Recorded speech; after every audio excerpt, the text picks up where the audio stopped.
All right, let's talk about the Meta Quest 3, specifically the 512GB model. Meta's latest headset is here to prove that VR and mixed reality can actually be practical, powerful, and fun, all without being tethered to a PC. It's like the Quest 2 went on a diet, hit the gym, and learned some new tricks. But does that justify the price tag? Let's dive in. Design and comfort. First off, this thing looks slick. The front plate has a futuristic vibe, and thanks to those new pancake lenses, it's noticeably slimmer and less front-heavy. You'll still feel it on your face after a while. It's not feather-light, but it's more balanced than the Quest 2. The default strap is okay, not amazing. If you plan to spend a lot of time in VR, the Elite strap, or a third-party one, is basically a must-buy. For most people, though, you can game for an hour or two before it gets uncomfortable. Definitely a step up from its predecessor, even if it's not perfect. Display, optics, and mixed reality. The display is where things really shine.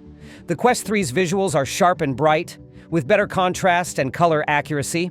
Text is finally readable, and the dreaded blurry edges from older lenses are mostly gone. But the real showstopper? Full color pass-through. You can actually see your room in color now, not the black and white CCTV look from the Quest 2. That means mixed reality feels way more natural. You can play games that blend virtual elements into your living room or pin a browser window to your wall while still seeing what's around you. It's not perfect, lighting can trip it up and the depth perception isn't flawless, but it's seriously cool tech that hints at where VR is heading. Performance and battery life. Under the hood, you've got the Qualcomm XR2 Gen 2 chip and 8GB of RAM. Translation: this thing is fast. Apps load quickly, games look sharper, and you can feel the extra horsepower right away. The 512GB model is a blessing if you like downloading a ton of stuff. No more "which game do I delete" moments. The trade-off is battery life. You'll get about 2 hours of playtime, maybe 3 if you're doing lighter stuff. That's pretty standard for standalone VR, but still kinda meh. If you're planning long sessions, grab a battery strap, it's a game changer. Controllers and tracking.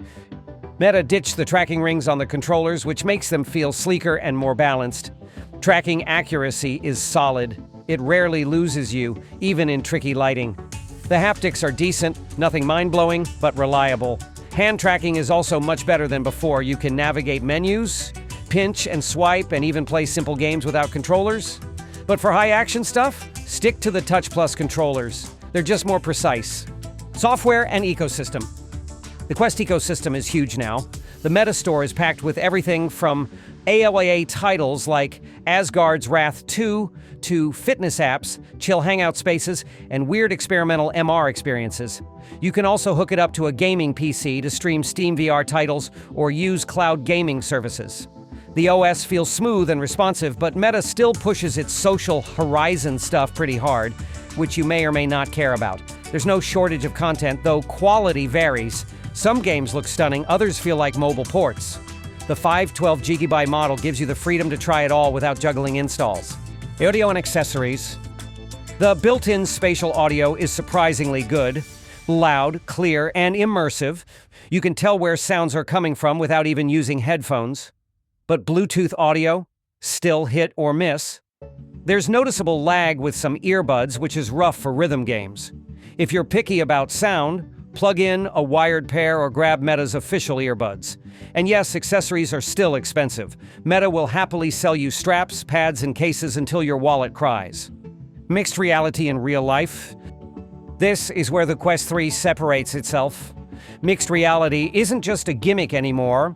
You can do cool stuff like play MR games, where digital objects interact with your walls or spawn aliens in your kitchen.